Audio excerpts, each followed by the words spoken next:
Mga mahal nating kapatid, kaibigan, kakilala at makikilala pa lang at mga mahal nating manonood, like, share, and subscribe na po.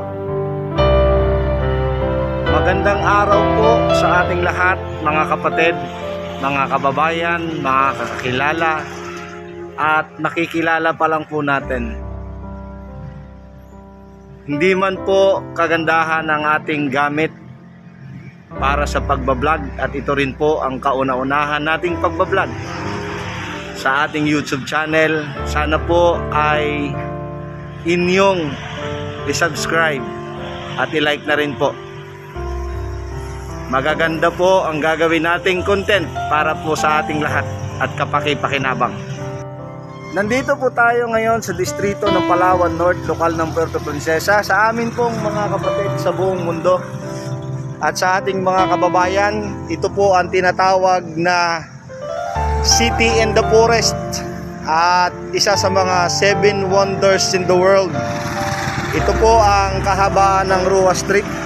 Kung sakaling pupunta po kayo dito sa Palawan mula sa airport hanggang sa ating sakayang pangdagat, ay sumakay lamang kayo sa tricycle or multicab at sabihin nyo lamang sa Rua Street at kayo ay mapupuntahin sa Iglesia ni Cristo sa Puerto Princesa.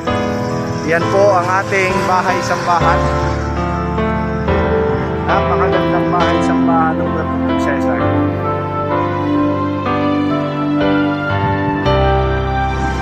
Ang pagsamba po sa lokal ng Puerto Princesa, distrito ng Palawan North, ay Miyerkules ng alas 6 ng gabi, Huwebes ng 5:45 ng umaga, alas 7 ng gabi po, Sabado alas 6 ng gabi, Linggo alas 6 ng umaga, at Linggo alas 10 po ng umaga. Mga kapatid, mga kaibigan, mga kababayan, kung mapapansin po natin ang kapilya po sa lokal ng Puerto Princesa, distrito ng Palawan North, ay ito po ay solidong konkrito.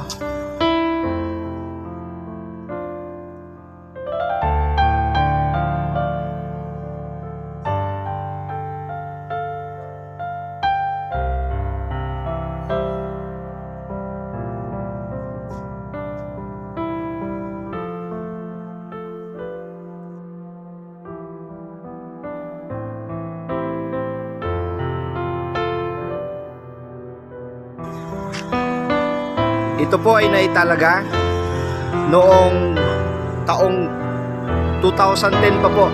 Pero kung susuriin po natin ang pagkakatayo, talagang makikita nyo po ang solido at pulidong pagkakagawa.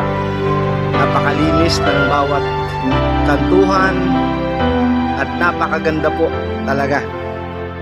2010 pa po ito tinayo. Halos 13 taon na po.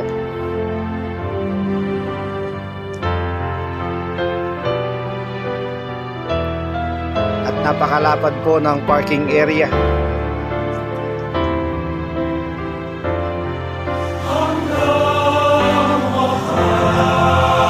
Inaanyayahan po namin ang mga kababayan at kaibigan, kakilala po natin saan man kayong panig ng mundo, makarating kayo sa bawat gusaling sambahan naming mga Iglesia ni Cristo. Welcome po kayo at subukan nyo pong magsuri ng mga aral po sa loob ng Iglesia ni Cristo na pangunahing sinasampalatayanan namin at maaaring madagdagan po ang inyong kaalaman. Kung meron po tayong dapat suriin sa buhay na ito, ay lalo yung tamang paraan ng mga paglilingkod sa Diyos. Salamat po!